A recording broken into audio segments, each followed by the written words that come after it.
Да, после краткиот блок на реклами се враќаме повторно во студиото.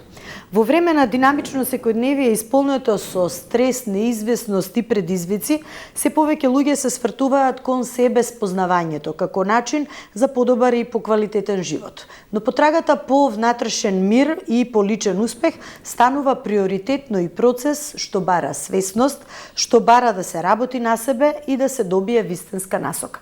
А како да го постигнеме сето тоа, ќе ни открие мојата гостинка Марина Анчевска, системски мастер коуч и НЛП мастер тренер, како и основач на Центарот за бизнис психологија. Не сгрешив, мислам, затоа си го прочитав. Има уште нешто се Има, ќе го дадеме. Добар ден и добре дојде, Марина. Добро те најдов, Светле, мило ми е што сум пак тука кај вас, така да баш убаво. Се радувам на разговор. Така. Меѓу другото, веќе споменеме дека си основач на Системската коуч академија и една меѓународна коучинг конференција која што традиционално се случува, меѓутоа сето тоа ќе ни го откриеш во текот на разговорот. Марина, она што и на почетокот го најавив е дека во време кога комуникацијата е се побрза, мора да признаеме, честопати е површна и неискрена. Па многумина се бараат себе си и си бараат можеби некој островчиња на среќата каде што можат да си најдат некој внатрешен мир и прибежиште. Но како сето тоа да го постигнеме во едно вакво турбулентно време, кога се е врзано околу финанси, околу побрзо да се стигне, нели, да се завршат обврските, меѓу другото, нели, да се ова што ја спомена вклучна комуникација, да се постигне секаде сите обврски да се средат, а при тоа да не се заборавиме себе си. Прво, нели, требаше со интернетот да ни се олесни све, меѓутоа стана се многу покомплицирано отколку што беше порано. Јас сега не знам дали ми е пратена порака на SMS, дали на Viber, дали на WhatsApp, дали на Instagram, Facebook, LinkedIn, и во тој цел хаос уствари ти треба многу повеќе време за да искомуницираш со некого, отколку како што било порано, се јавуваш, Светле, како си добра, се ми треба ова и тоа. Значи, тоа е некоја замка во која што сите сме влезени и плюс пишана комуникација не можеш ти да искажеш доволно она што вистински сакаш да го кажеш, дали тоа на порака, на мејл. Јас сепак викам, останува најважното е како ние да останеме луѓе и да комуницираме вака, тет-а-тет. Искрени во односите и со себе и со другите. За да можам, зашто не е толку важно, Светле, ти што ми кажуваш, како го кажуваш тоа. Затоа што кога си тука до мене сега, ако ја нешто и ти имаме комуникација, ја гледам нешто по твојата невербална комуникација, се случува некаква промена, ја ќе те прашам, Светле, дали ме разбираш, гледам нешто ти се случува, тоа го немаме веќе. Или толку сме некако, не сме присутни. Значи, и да имаме разговор, ние не сме присутни, затоа што имаме 100 мејлови на кои што треба да одговорам, пораки. Како ние да останеме, мене би ми било ова целото што кажа, прекрасен увод, да ми биде како јас да останам присутна во самата себе. И да обезбедиме некоја здрава комуникација, ако може така да ја наречем. Да. Меѓутоа, јас прво треба да тргнам од самата себе, да видам мене, што ме одвлекува од самата себе, да осознам што е тоа што мене ми прави немир, значи што е тоа што мене ме отргнува од реалноста, што некаде не сум во сегашноста, или сум во минатото, или сум во иднината, во што сум јас самата заглавена, што мене ме спречува да бидам присутна сега и овде. Тоа е најважното прашање за секој од нас. Како ја да дознам кај сум во моментот? Да што еве и сега, например, ако јас нормално имам јас многу обврски и ти си имаш и приватно и лично, ако јас се уште размислувам на тоа, значи ако не сум присутна во разговорот нема да има размена. Со паметот ќе бидам на друго место, телото поинаку ќе ми реагира. Како ние да останеме во сегашност и да бидеме реални, нели, за тоа што ми се случува сега во моментот, за да реагирам адекватно на реалноста, а не со ако, што ако и Да.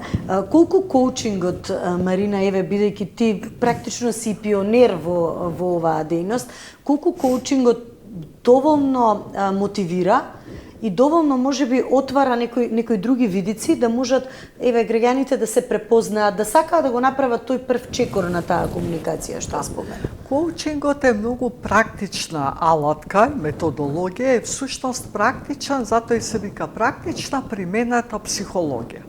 Значи, да не филозофираме многу, да не одиме премногу назад, да не одиме премногу на напред, туку да видиме, ајде сега во оваа реалност, сега која што ти имаш, како да го извадиме најдоброто од тоа, што тебе ти треба сега и овде. И затоа коучингот е насочен кон оптимализирање на резултати. Што е тоа што јас вистински сакам да го чувствувам кога ќе остварам оваа цел? Што е тоа што ме спречува мене сега? Значи, практично, акција, што е тоа што треба јас да превземам? Ако сега не сум во, да кажеме, убава емоција, треба да се прашам себе си, што е тоа што ме предизвикува сегова? Стресот за тоа што треба да направам или нешто што ми се случило вчера, ја се уште го живеам сега во реалност? Значи, коучингот е баш многу практично, многу едноставно и ја коучингот што го работам е исто посветен на системскиот коучинг, нели, што е тоа што јас се уште го носам од семејството, што се уште живее кај мене во реалноста од тоа што се случувало порано, дали тоа ми користи, мојата несвесна улога, а најважното од се е соматскиот дел, телесниот дел, како моето тело реагира на тоа. Зашто когнитивно светле ништо не можеш да смениш. Ти можеш да разбереш, да направиш план, меѓутоа ако твоето тело е се уште во минатото или во стравото виднината, ништо не може да се направи. Значи, телото е најважниот показател за тоа каде сум сега, дали сум во реалноста или не сум. Така да е многу комплексно, ама е па многу практично ако почнеш дел по дел да ги гледаш работите. Не е нешто баук, што би рекле. Да. Така, и денеска веќе се почесто, нели, поотворено се зборува, информациите се, рековме, полесно достапни. Практично е многу важно како тие ќе се канализираат и како ќе се насочат. И сега, дали можеби слушањето станува поголем проблем од зборувањето денес? Да. Се слушаме ли доволно се? И тоа што ќе го слушаме, како го интерпретираме, каков превод му правиме во нашата глава. Ние може да слушаме, ама пак да процесираме низ она што низ нашата реалност, а тоа да не е реалноста на другиот. Многу добро прашање, затоа што тоа е устари клучното. Секој ќе кажат, ама активно треба да слушаш. А што е тоа активно слушање? Активно слушање значи да следам и невербално што се случува без да интерпретирам. Сега, например, ти може да ме гледаш, ама може да не си присутна. Може само така имаш со глава, ја морам да парафризирам, да те прашам дали се разбравме, дали ова што го кажав, истото го мислиш. Не, поставување на прашање. Ние најчесто предпоставуваме, читаме мисли. Аз знам што сакаш да кажеш и тука сме, нели, активно слушале, а всушност преводот ни е тотално различен. Значи, активното слушање исто значи преиспитување на самиот себе си, дали јас вистински сум те разбрала и дали преводот ми е мене точен или треба тука се уште да се усогласим. Зашто тоа многу се кажува, активно слушање, ама прво дали се слушаш себе си, што ти си разбрал. Затоа што можеби очекуваме некогаш, Марина, одма готови инстант решенија. Ако имаме проблем, веднаш да има решение инстант на проблемот, не зошто сме стигнале до таа точка да говориме за проблем па потоа да го решаваме, туку веднаш да има, нели, некое готово решение. Можеби од коучингот се очекуваат тие готови решенија, наместо да се создаде некоја лична, можеби, не знам, групна трансформација, доколку се работи за повеќе луѓе кои што се поврзани. Да. Коучот е тука само да го потенцира, нели, тоа што се случува во реалноста, да постави прецизни прашања за да клиентот дојде до сознание, нели, до тоа прво и телото што му кажува, емоцијата како е поврзана со тоа и што е тоа што вистински сака да го постигне, каков резултат сака да има, што е тоа што сака да биде поразлично од сега. Ако иначе не би бил коуч, ако ги кажувал решенијата, тоаш би бил учител, би бил некој ментор, би бил нешто друго. Коучот мора да има прво работа на себе, работено многу, затоа што коучингот не треба да коучот да предпоставува или од мое лично искуство да кажувам да како нешто треба. Да, затоа што мојот живот, моите убедувања се сосема различни од тие на клиентот. Јас треба да го разберам клиентот преку поставување на прашања, која му е него, во каква и да е ситуација, има некоја позитивна намера таа ситуација, или таа емоција, или таа случка. Ништо не е случајно. Затоа што ако јас себе си се обвинувам за тоа што пред 10 години не сум го направила правиот избор, па јас тоаш кога сум го правила сум мислела дека тоа е најдобар избор во тој момент. Значи сум имала позитивна намера некако. Сега после 10 години ако се увидело дека тоа не е вистинскиот избор, што имам јас со тоа сега Марина да ја обвинувам пред 10 години? А најчесто тоа се случи. Требаше вака, требаше така. Ајде да видиме што добити од тој избор. Што научи? Што све се случи, можеш ли сега да освестиш што тој избор тебе ти донел, за ти сега во овој момент се прашуваш, сум можела можеби поинаку, окей. Што ќе направиш сега, за да не биде после до година да речеш пак истото, требаше вака, требаше така. Значи, може би и тука се подгрева и тој генерацијски јас, која постојано како флоскула некоја се спомина, во наше време, сите некојаш ќе кажеме, нели, во наше време беше вака, во наше време беше така, а практично нашето време е ова време. Исто сега. Да. Тоа е премногу навраќање во минатото, исто е окей. Мислам, ние учиме наназад кога се враќаме, с преиспитување на себе. Како црпење искуства, може би. Да, од искуството се учи. Значи, ние мораме да знаеме кое е минатото, што ни донело тоа, тие избори или тие случаи. Меѓутоа, ако гледаме дека тоа, за тоа што сакаме да ни биде иднината не функционира, мораме да смениме нешто. А дека било поинаку минатото, било. Дека ќе биде иднината поинаква од сегашноста, ќе биде. Животот е процес, развојот е избор. Дали ти ќе растеш од тоа од минатото или ќе останеш сега и заглавен во минатото, вака беше, така беше, тоа е личен избор. Каде луѓето еве најчесто, можеби Марина, грешат, условно да речам сега, грешат, кога се брка така некој успех, кога се брка некоја одредена цел, а иако можеби подсвесно знаеме дека ете да се стигне до таа цел треба и други некои работи пропратно да се исполнат. Оптоварени сме од секојдневиен или од работни обврски, од семејство, ете можеби некој од градење на врски, некој кој што би се засновале на некоја пак да речам и духовна поврзаност, и физичка поврзаност, но и доверба, која што многу тешко во денешно време се гради, а лесно се губи. Да. Прво во однос на иднината треба, нели, ако тие цели што сакаме да ги оствариме, прво треба да ја разбереме, да се спрашаме себе си која вредност јас ќе ја добијам. Што ќе биде поразлично за мене во животот, во секојдневието и која цена ќе ја платам за да ја остварам таа цел, зашто нема ништо без размена. Значи, дали е моето слободно време, дали е времето поминато со моето семејство, е цената што треба да ја платам, дали е нели финансиска вредност некоја, значи мора да се разбере која цена јас ја плаќам и дали вреди за таа цел што сакам јас да ја остварам.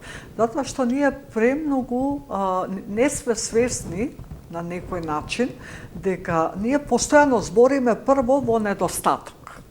Немам време, немам пари, немам енергија. Тоа се трите основни работи кои што сите ги кажуваме за нешто за кое што треба да се направи или сакам да го направам, ама немам време.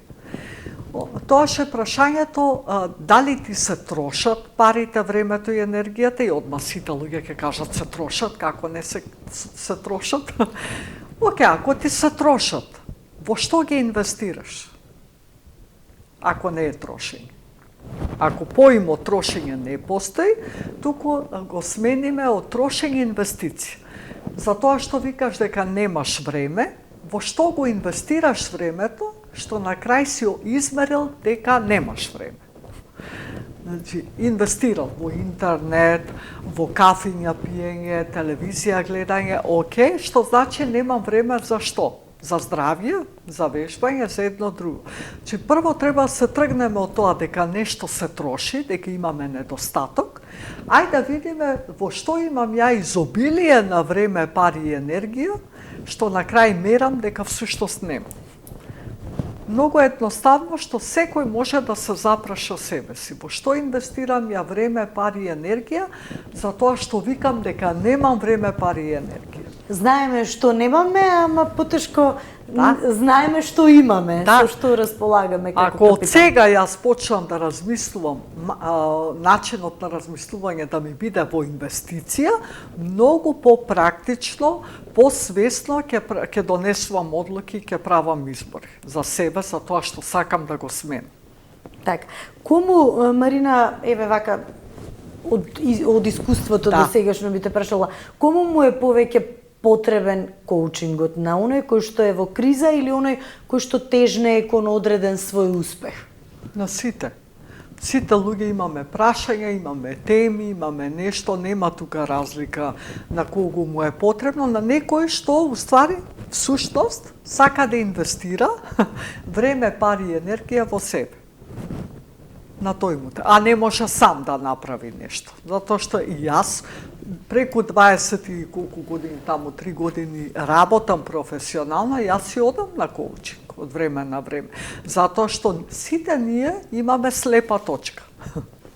Самите што нешто не гледаме, се вртиме во круг, знаеш дека нешто треба поинаку, ама не го гледаш, не го доживуваш затоа што имаме слепа точка. Јас иако толку долго време работам на себе, ја некогаш се чувствувам заглавена. Заглавена во нешто, знаеш, и плюс телото ти кажува, немаш енергија, нели, нешто ти се случува. Сигнали праќаат, но треба да ги препознаеме. Или емоционалната состојба, не ти е со високи фреквенции, ниски фреквенции, значи нешто се случува. Но како, Марина, еве да се остане мотивиран кога резултатите не доаѓаат веднаш? Тоа е, ништо не доаѓа одма. Одма доаѓа ако одиш во продавница, купиш цигари, а испушиш цигарата и имаш моментално задоволство. А после тоа викаш, не требаше да пушам едно друго. Се е процес. Инвестирањето во себе е процес. Резултатот можеш да го имаш веднаш по тоа што како се чувствуваш во моментот и како твоето тело реагира.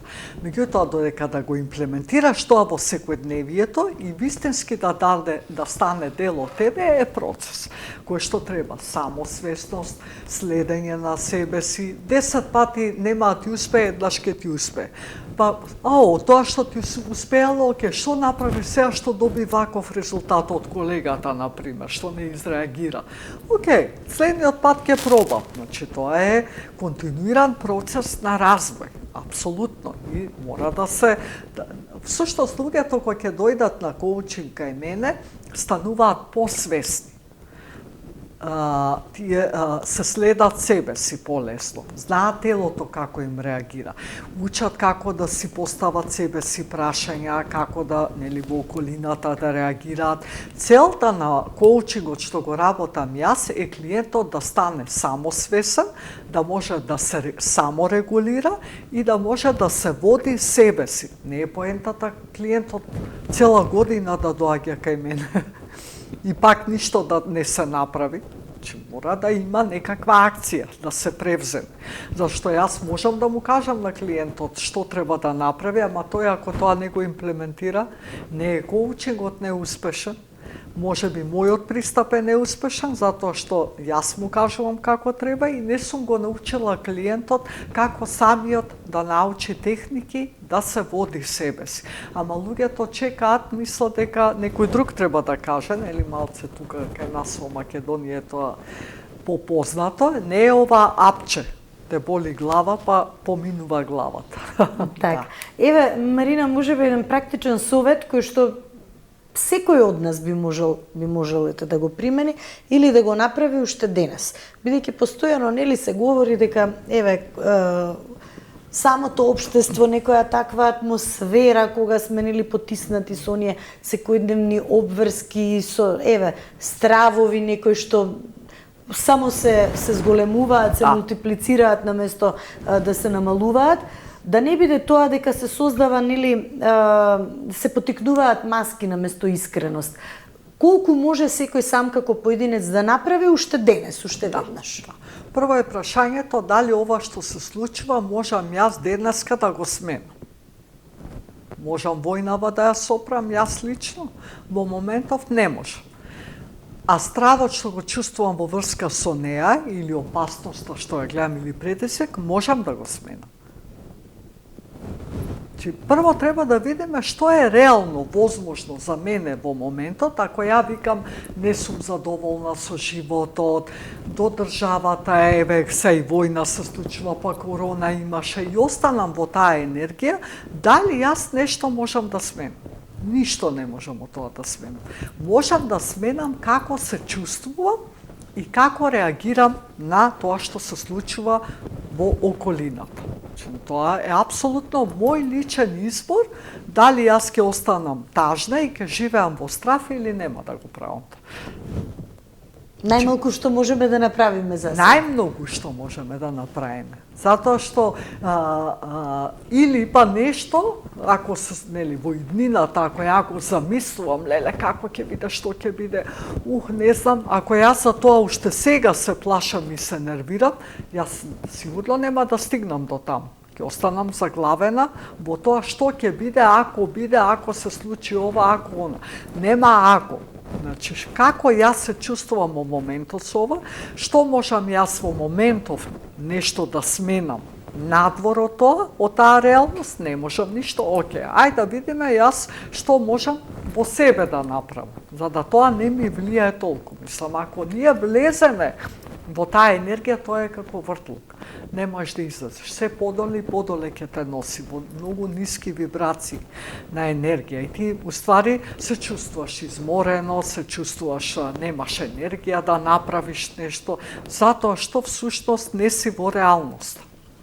Така, и може би и требаите, дали се работи за личности, дали се работи за некој настан или може би обкружување, кога не влече како тек надоле, да се ослободиме. Да. Тоа е првиот и клучниот чекор. Да, што можам јас да направам во врска со ова? Можам нешто или не можам? Ако можам, што можам да направам? Ако не можам, тоа е исто што можам да направам за себе, да не го чувствувам тоа. Многу е едноставно, луѓето сакаме малку да ги комплицираме работите, затоа што едноставно е, ако ги гледаш едноставно и практично, значи дека треба да превземеш нешто. Така, ги споменавме само кратко, го завршуваме разговорот, меѓународните конференции, многу години назад работа. Да. Сега во среда ќе се одржи прво онлайн системска коучинг конференција, да им се даде малку и признание на сите оние што завршиле, што се едуцирале професионално, што си работат покрај коучингот, се и на функции други во организациите во кои што работат, има и странски предавачи, тоа се све теми, практично ќе биде сетото теми и увиди кои што можеш директно да ги примениш.